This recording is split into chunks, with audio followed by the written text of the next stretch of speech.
श्री भगवान दास तोदी महाविद्यालय के YouTube चैनल पर आप सभी का स्वागत है। स्टूडेंट, जैसा कि आप लोगों को पता है, हम बीएससी पार्ट सेकंड के अंदर आपका जो बॉटनी का सेकंड पेपर है प्लांट फिजियोलॉजी और बायोकेमिस्ट्री, इसके विषय में पढ़ रहे हैं। और इस सब्जेक्ट के अंदर आप लोगों ने देखा है कि बॉटनी का जो प्लांट फिजियोलॉजी और बायोकेमिस्ट्री का जो पेपर है, इसमें हम लोगों ने 2 यूनिट जो है वो पूरे कवर कर दिए हैं। आप लोगों ने लास्ट वीडियो तक देखा है कि हमने रेस्पायरेशन तक की बातें जो है वो कंप्लीट कर ली। फोटोसिंथेसिस, रेस्पायरेशन वगैरह जो है वो सारा का सारा आपको सेकंड यूनिट के अंदर आप लोगों को देखने को मिल रहा था। इसके अतिरिक्त फर्स्ट यूनिट में आपने physio chemical properties of waters, या इसके अलावा आप लोगों ने कहा है कि हमने प्लांट वाटर रिलेशन के बारे में बातें की है, या थोड़े छोटे टॉपिक जो है वो translocation of organic solutes है, ऑर्गेनिक फूड है, उनका ट्रांसलोकेशन के रिगार्डिंग, या फिर आप लोगों ने कहा एस्केंट ऑफ सेफ है या ट्रांसपायरेशन है, इनसे संबंधित। यानी कहने का मतलब इस पेपर में हम 2 यूनिट को कवर कर चुके हैं। अब हम बात कर रहे हैं नेक्स्ट, आपका 4th यूनिट के अंदर आप लोगों को देखने को मिलता है बॉटनी के पेपर के अंदर आप लोग देखेंगे कि हम आज के इस वीडियो में बात करने वाले हैं ग्रोथ के रिगार्डिंग, वृद्धि,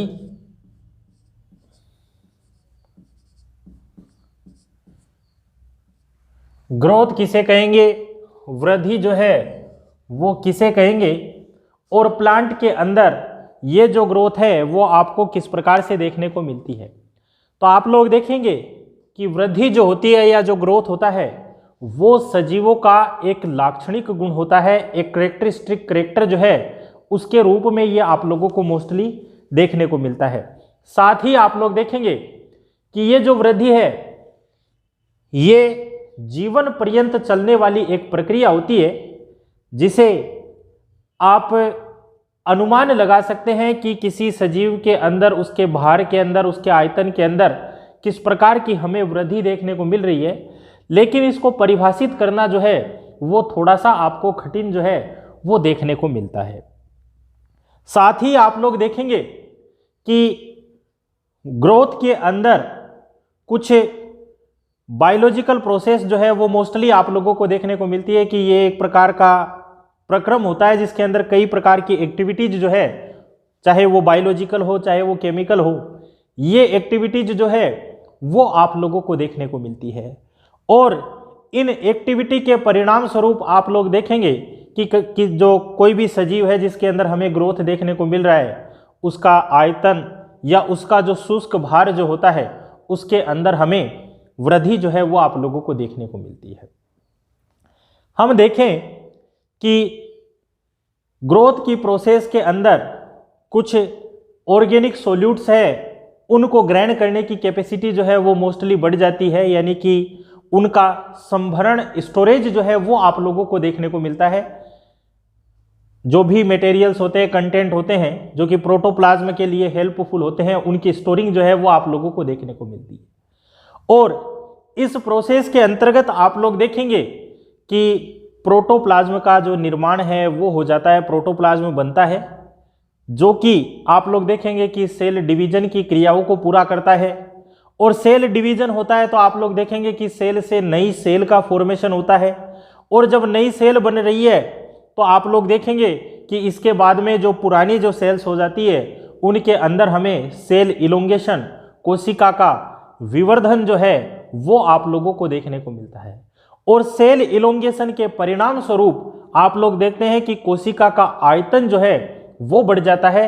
और आयतन के बढ़ने के परिणाम स्वरूप आप लोग देखेंगे कि किसी सजीव के आयतन में हमें वृद्धि देखने को मिल रही है, या उसके भार में भी हमें वृद्धि देखने को मिलती है, क्योंकि जितने कोशिकाएं बनते हैं उनके अंदर जितने भी स्टोरिंग मटेरियल्स आप लोगों को देखने को मिलते हैं, उसके परिणाम स्वरूप आपको उस सजीव के भार के अंदर वृद्धि जो है वो आप लोगों को देखने को मिलती है।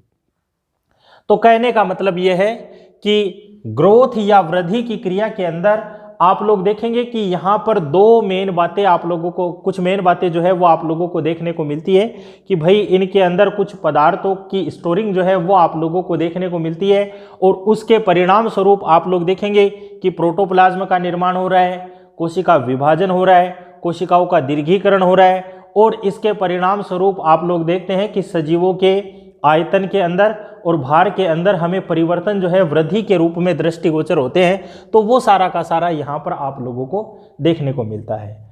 अगर हम बात करें कि ग्रोथ को हम किस प्रकार से डिफाइन करेंगे, तो आप लोग देखेंगे कि सजीवों के आकार और आयतन के अंदर, आकार के अंदर, आयतन के अंदर, उनके भार के अंदर कुछ स्थायी अनुत्क्रमणीय परिवर्तन जो है वो आप लोगों को देखने को मिलते हैं। उन अनुत्क्रमणीय परिवर्तनों को हम लोग क्या कहते हैं, ग्रोथ या वृद्धि के रूप में डिफाइन करते हैं। डेफिनेशन आप लोगों को ध्यान में रखना है कि सजीवों के अंदर उनका आकार, आयतन और भार में वृद्धि के लिए कुछ स्थायी और अनुत्क्रमणीय परिवर्तन जो आप लोगों को देखने को मिलते हैं, वो स्थायी और अनुत्क्रमणीय परिवर्तन क्या है, ग्रोथ या वृद्धि के रूप में आप लोगों को देखने को मिलते हैं। तो ये तो जनरल बात हो जाती है आप लोगों की, ग्रोथ क्या है, किस प्रकार से ये रिलेटेड है, कि भाई आप लोगों को ग्रोथ जो है वो किस कारण से आप लोगों को देखने को मिल रही है। हम बात करें टाइप्स ऑफ ग्रोथ की, टाइप्स ऑफ ग्रोथ, तो आप लोग देखेंगे कि ग्रोथ की टाइप्स की जब बात की जाती है तो आप लोग देखेंगे कि सबसे पहले आप लोगों को देखने को मिलेगा vegetative and reproductive growth,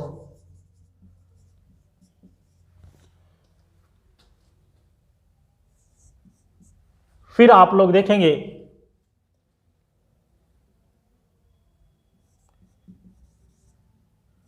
limited and unlimited organ growth, फिर हम बात करेंगे monocarpic and polycarpic, monocarpic and polycarpic, और फिर हम बात करेंगे प्राइमरी एंड सेकेंडरी ग्रोथ। अगर ग्रोथ के प्रकारों के बारे में बात की जाती है तो आप लोगों को ये ध्यान में रखना है कि इनसे रिलेटेड ग्रोथ के बारे में मोस्टली आपको स्पष्टीकरण जो है वो देखने को मिलता है। फर्स्ट आप लोगों को ध्यान में रखना है ग्रोथ क्या है। सिंपल सी बात है कि सजीवों के आकार, आयतन, उनके भार के अंदर जो स्थायी अनुत्क्रमणीय परिवर्तन आप लोगों को देखने को मिलते हैं वो क्या है, ग्रोथ या वृद्धि के रूप में आप लोगों को दृष्टिगोचर होता है। अब यहाँ पर एक मेन बात आप लोगों को और ध्यान रखनी है कि भाई आप कह रहे हैं कि वृद्धि के दौरान आप लोगों को सजीवों के आकार, आयतन में वृद्धि के साथ में भार में भी वृद्धि देखने को मिलती है, यानी कि शुष्क भार जो है, ड्राई वेट, उसमें भी वृद्धि देखने को मिलती है। लेकिन आप देखेंगे कि कुछ प्लांट्स के अंदर आकार और आयतन में तो वृद्धि हो रही है, लेकिन वहां पर आपको शुष्क भार के अंदर या तो कमी देखने को मिलती है या किसी भी प्रकार का कोई भी परिवर्तन नहीं देखने को मिलता है। जैसे कि हम बात करें कि भाई एक सीडलिंग का प्रोडक्शन हो रहा है अंधेरे के अंदर, एक यानी कि आप कहें कि प्रकाश की अनुपस्थिति के अंदर एक सीड जो है वो जर्मिनेट कर रहा है, नवोद्भिद पादप का निर्माण हो रहा है। तो आप लोग देख रहे हैं कि नवोद्भिद के पादप के निर्माण के अंतर्गत इसके आकार और आयतन में परिवर्तन तो आप लोगों को देखने को मिल रहा है, लेकिन आप लोग देखें कि उसका फ्रेश वेट तो आप लोगों को बढ़ता हुआ देखने को मिलेगा, वहां तो आपको ग्रोथ देखने को मिल रही है, लेकिन उसका ड्राई वेट जो है वो आप लोगों को कम देखने को मिलता है। क्योंकि आगे आप लोग बात करेंगे कि जो ग्रोथ होती है उसको प्रभावित करने वाले कारकों के अंदर लाइट जो है वो अपना एक इम्पोर्टेंट रोल प्ले करती है। लाइट की अनुपस्थिति के अंदर कंप्लीट ग्रोथ नहीं हो पाती है, प्लांट का आयतन तो बढ़ रहा है लेकिन आप लोग देखेंगे कि वो एक दुर्बल प्रकार के प्लांट जो है उनके रूप में वो फॉर्म होता है। तो ऐसी कंडीशन में आप लोग देखते हैं कि यहाँ पर शुष्क भार जो है उसके अंदर या तो आपको कमी देखने को मिलती है या उसके अंदर किसी भी प्रकार का कोई भी परिवर्तन जो है वो नहीं होता है। हम बात कर रहे थे टाइप्स ऑफ ग्रोथ, वृद्धि के प्रकारों के बारे में। तो आप लोग कह रहे हैं कि वृद्धि को हम जो प्रकार है उनको हम इस प्रकार से डिफाइन करते हैं। फर्स्ट नंबर हम कहते हैं वेजिटेटिव और रिप्रोडक्टिव ग्रोथ। अब वेजिटेटिव और रिप्रोडक्टिव ग्रोथ के अंदर आप लोग देखेंगे कि आप लोगों को प्लांट के अंदर मोस्टली दो प्रकार की फेज देखने को मिलती है। ये दो प्रकार की फेज कौन सी होती है, तो आप लोग बात करेंगे वेजिटेटिव फेज और दूसरा रिप्रोडक्टिव फेज। प्लांट के संपूर्ण जीवन चक्र के दौरान आप लोग देखेंगे कि इस पौधे के अंदर मोस्टली दो प्रकार के फेज आप लोगों को देखने को मिलते हैं, वेजिटेटिव या कायिक फेज, रिप्रोडक्टिव या जनन फेज के रूप में ये आप लोगों को देखने को मिलते हैं। अब वेजिटेटिव फेज क्या होता है और रिप्रोडक्टिव फेज क्या होता है, आप लोग देखेंगे कि जब बीज का अंकुरण हुआ, नवोद्भिद पादप का निर्माण हुआ, ये नवोद्भिद पादप बनने के बाद में आप लोग देखेंगे कि इसके अंदर हमें वेजिटेटिव फेज देखने को मिल रही है। कायिक प्रावस्था जो है वो आप लोगों को देखने को मिल रही है। और इस कायिक प्रावस्था के दौरान आप लोग देखेंगे कि पौधे के अंदर तने का जो है लंबाई बढ़ रहा है, शाखाएं बन रही है, पत्तियों का निर्माण हो रहा है, उनका क्षेत्रफल जो है आयतन है वो बढ़ रहा है। तो यहाँ पर वेजिटेटिव फेज के अंदर आप लोग देखेंगे कि पौधा जो है वो अपनी पूरी कायिक प्रावस्था के अंदर या कायिक अवस्था के अंदर वृद्धि करता है। जितने भी आप लोगों के root, shoot system, branches, leaf वगैरह जो है वो सारे के सारे यहाँ पर बना लिए जाते हैं।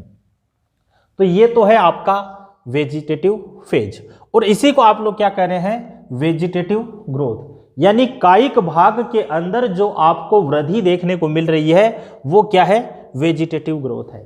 अब कायिक भाग के अंदर वृद्धि किस प्रकार से होगी, तो आप लोग देखेंगे कि भाई ये सीड है और सीड के अंदर जो जर्मिनेटिंग यूनिट होती है जिसको हम लोग बोलते हैं मिनिएचर प्लांट, वो क्या होता है, सीड के अंदर प्रेजेंट है एम्ब्रियो के रूप में। भ्रूण के अंदर ये कैपेसिटी है कि वो एक नवोद्भिद पादप का निर्माण कर दे। साथ ही आप लोग देखेंगे इस एम्ब्रियो को न्यूट्रिशन प्रोवाइड करवाने के लिए इसके अंदर क्या पाया जा रहा है, न्यूट्रिटिव टिश्यू जो है वो आप लोगों को देखने को मिलता है, जिसे हम लोग क्या कहते हैं, एंडोस्पर्म, भ्रूणपोष के नाम से जानते हैं, जो कि आपके एम्ब्रियो को न्यूट्रिशन प्रोवाइड करवाने का काम करता है।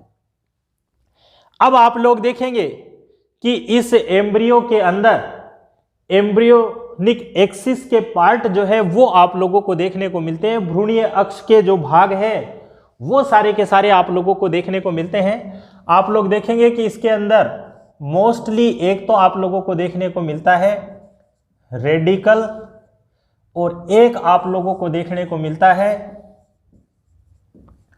प्लोम्यूल। रेडिकल और प्लोम्यूल, इसके अलावा भी कई पार्ट होते हैं। आप लोग देखेंगे कि इनके अंदर कोटेलिडन्स जो है वो प्रेजेंट होते हैं और कोटेलिडन्स के आधार पर आप कहते हैं कि भाई मोनोकोट होगा या डाइकोट होगा। कितने कोटेलिडन्स प्रेजेंट होंगे उनके आधार पर डिफाइन होगा कि ये मोनोकोट का प्लांट है या डाइकोट का प्लांट है। इनके अलावा आप लोग देखेंगे कि इसके अलावा भी आप लोगों को देखने को मिलता है भाई एपिकोटाइल होता है, हाइपोकोटाइल होता है, कोलियोप्टाइल होता है, कोलियोराइजा होता है, जिनसे आप लोगों का ये दो पार्ट जो है वो प्रोड्यूस होता है। अब यहाँ पर आप लोग देखेंगे कि जब सीड जर्मिनेट करता है तो रेडिकल से क्या बनती है, प्राइमरी रूट बन जाती है और प्लोम्यूल से क्या बन जाता है, प्राइमरी शूट बन जाता है। यानी कि प्राथमिक जड़ और प्राथमिक तने का निर्माण जो है वो सीड जर्मिनेशन में आप लोगों को देखने को मिलता है। अब ये जो प्राथमिक रूट बनी है या जो प्राथमिक शूट बना है, इसके अंदर आप लोग देखेंगे कि सेल डिवीजन की कैपेसिटी पाई जाती है, क्योंकि इसके अंदर मेरिस्टेमेटिक टिश्यू की प्रेजेंस जो है वो आप लोगों को देखने को मिलती है। तो उसके परिणाम स्वरूप आप लोग देखेंगे कि प्राइमरी रूट से और जो है रूट निकल रही है, अपस्थानिक जड़ों का निर्माण हो रहा है, या रेशेदार मूल जो है वो बनाए जा रहे हैं। जिस भी प्रकार का आपका मोनोकोट या डाइकोट का प्लांट होगा उसके अकॉर्डिंग रूट का निर्माण जो है वो इसके अंदर आप लोगों को देखने को मिलता है।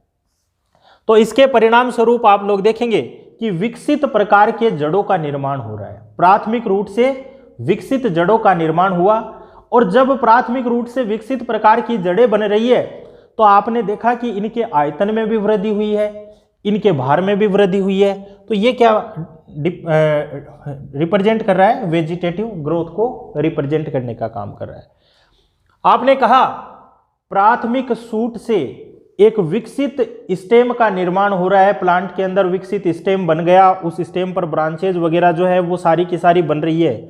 तो यहां पर भी आयतन के अंदर और भार के अंदर आपको वृद्धि देखने को मिल रही है। क्या रिप्रेजेंट कर रहा है? वेजिटेटिव ग्रोथ को रिप्रेजेंट करने का काम करता है। साथ ही आपने कहा कि इस स्टेम के ऊपर लीव्स का फॉर्मेशन हो रहा है, और उन लीव्स के आयतन में वृद्धि जो है आप लोगों को देखने को मिल रही है। विकसित प्रकार की लीव्स बन रही है जो कि फोटोसिंथेसिस का काम कर रही है। तो जितने भी वेजिटेटिव पार्ट है उनके अंदर आप लोगों को ग्रोथ देखने को मिल रही है, उसको आप लोग क्या कहते हैं? वेजिटेटिव ग्रोथ के रूप में डिफाइन करते हैं। और ये किस कारण से होता है? आपका वेजिटेटिव फेज के अंदर ये सारा का सारा काम होता है। जैसे ही प्लांट वेजिटेटिव फेज को पूरा कर लेता है, आप लोग देखेंगे कि इसके अंदर कौन सी फेज शुरू हो जाती है? रिप्रोडक्टिव फेज जो है वो शुरू हो जाती है। और रिप्रोडक्टिव फेज का मतलब ये है कि इस प्लांट पर क्या बनेगा भाई? फ्लावर का प्रोडक्शन होगा, फर्टिलाइजेशन की क्रियाएं होंगी, फ्रूट का फॉर्मेशन होगा, और उसके बाद में प्लांट जो है वो किस नेचर को शो करता है? मोनोकार्पिक नेचर को शो करता है या पॉलीकार्पिक नेचर को शो करता है? उस आधार पर प्लांट की जो डेथ है वो आप लोगों को देखने को मिलती है। तो आपने कहा कि रिप्रोडक्टिव फेज में मोस्टली फ्लावर प्रोडक्शन है, फ्रूट प्रोडक्शन है, या रिप्रोडक्टिव ऑर्गन्स का फॉर्मेशन जो है वो आप लोगों को देखने को मिलता है। अब रिप्रोडक्टिव ऑर्गन्स कौन से हैं? तो रिप्रोडक्टिव ऑर्गन में आप लोग कहेंगे कि भाई प्लांट के अंदर हमें रिप्रोडक्टिव पार्ट जो है वो मोस्टली फ्लावर के अंदर देखने को मिलते हैं। और फ्लावर की स्ट्रक्चर में आप लोगों ने देखा है कि इस फ्लावर के अंदर आपको मेल रिप्रोडक्टिव पार्ट तो एंड्रोसियम के रूप में देखने को मिलता है, और फीमेल रिप्रोडक्टिव पार्ट जो होता है वो आपको गाइनोसियम के रूप में आप लोगों को देखने को मिलता है। और इसी के अंदर आप लोग देखते हैं कि एंथर के अंदर पोलन ग्रेन्स का निर्माण, या फिर आप कहते हैं गाइनोसियम के अंदर कार्पल या पिस्टिल के अंदर आप लोगों को ओवरी और ओव्यूल्स की प्रेजेंस जो है वो आप लोगों को देखने को मिलती है, जो कि फर्टिलाइजेशन के पश्चात क्या काम करेगी? फ्रूट का निर्माण करेगी, और सीड का निर्माण जो है वो आप लोगों को देखने को मिलता है। तो कहने का मतलब रिप्रोडक्टिव फेज क्या है कि कायिक प्रावस्था पूरी होने के बाद में जनन अंगों का निर्माण शुरू हो जाता है, तो वो क्या है? रिप्रोडक्टिव फेज के रूप में आप लोगों को देखने को मिलती है। और इस रिप्रोडक्टिव फेज के परिणाम स्वरूप आप लोग देखते हैं कि आपको रिप्रोडक्टिव ग्रोथ देखने को मिलती है, जनन अंगों की वृद्धि आप लोगों को देखने को मिलती है। सबसे पहले फ्लावर का प्रोडक्शन शुरू होता है। फ्लावर जो है एक बड के रूप में डेवलपमेंट शुरू करता है, और फिर वो जो बड है वो धीरे धीरे विकसित होती है फ्लोरल प्रीमोर्डिया के रूप में आप लोगों को देखने को मिलती है। किस रूप में देखने को मिलती है? फ्लोरल प्रीमोर्डिया। इस रूप में फ्लावर का प्रोडक्शन जो है वो शुरू होता है। और ये जो फ्लोरल प्रोडक्शन होता है आप लोग देखेंगे कि ये भी कई प्रकार के कारकों पर डिपेंड करता है। कुछ हार्मोन्स पर, फ्लोरिजन हार्मोन जो होता है उन पर डिपेंड करता है, या टेम्परेचर पर जिसमें आप लोग पढ़ेंगे फोटोपीरियोडिज्म या वर्नलाइजेशन, बसंतीकरण की क्रियाओं के ऊपर ये सारा का सारा डिपेंड करता है। और इसके परिणाम स्वरूप आप लोग देखेंगे कि फ्लावर का निर्माण होगा। फ्लावर के अंदर आप लोगों को दो भाग देखने को मिलते हैं। कौन सा? एक तो आप लोग देखेंगे कि आपको सहायक चक्र के रूप में आप लोगों को देखने को मिलता है, और एक आप लोग देखेंगे कि आपको आवश्यक चक्र के रूप में आप लोगों को देखने को मिलता है। फ्लोवर के अंदर सहायक चक्र क्या है और आवश्यक चक्र क्या है। आप लोग देखेंगे कि फ्लोवर के अंदर फ्लोवर के जो रिप्रोडक्टिव पार्ट है उनको प्रोटेक्शन प्रोवाइड करवाने के लिए या पोलिनेशन की क्रिया को प्रभावित करने के लिए, उसको अट्रैक्टिव बनाने के लिए बाहर की तरफ आपको बाह्य दल और दल जो है वो आप लोगों को देखने को मिलते हैं। दो चक्र आप लोगों को देखने को मिलेंगे सेपल और पेटल के रूप में। वो क्या है, आपका सहायक चक्र है जो कि रिप्रोडक्टिव पार्ट का प्रोटेक्शन करता है। और फर्टिलाइजेशन की क्रिया में आप लोग देखेंगे कि ये सूख कर झड़ जाते हैं। आवश्यक चक्र, आवश्यक चक्र का मतलब है कि ये फ्लोवर के ऐसे जो चक्र हैं या वॉल्स हैं जिनके द्वारा फर्टिलाइजेशन की क्रिया पूरी होगी, जिसमें आप लोगों को देखने को मिलेगा एक तो एंड्रोसियम है और एक गाइनोसियम है। तो ये क्या है, फ्लोवर के आवश्यक चक्र है। तो इनका जो निर्माण हो रहा है, ये विकसित रूप को धारण कर रहे हैं, ये सारा का सारा क्या शो करता है, आपका रिप्रोडक्टिव ग्रोथ को प्रदर्शित करने का काम करता है। तो रिप्रोडक्टिव ग्रोथ और वेजिटेटिव ग्रोथ क्या है, वेजिटेटिव फेज क्या होता है, रिप्रोडक्टिव फेज क्या होता है, किस प्रकार से ये ग्रोथ आप लोगों को देखने को मिलती है, तो वो सारा का सारा आप लोगों को इस सेगमेंट में ध्यान रखना है। टाइप्स ऑफ ग्रोथ के अंदर वेजिटेटिव ग्रोथ क्या है, रिप्रोडक्टिव ग्रोथ क्या है, ये आपको अच्छे से समझ में आ गया होगा आई थिंक। तो इस वीडियो के अंदर हमने जिक्र किया है ग्रोथ क्या है, ग्रोथ के रिगार्डिंग टाइप्स ऑफ ग्रोथ, कौन कौन से टाइप्स आप लोगों को देखने को मिलेंगे। फर्स्ट टाइप की हम लोगों ने बातें कर ली है, बाकी के जो नेक्स्ट टाइप है उनको हम नेक्स्ट वीडियो के अंदर जिक्र करेंगे। तब तक के लिए धन्यवाद।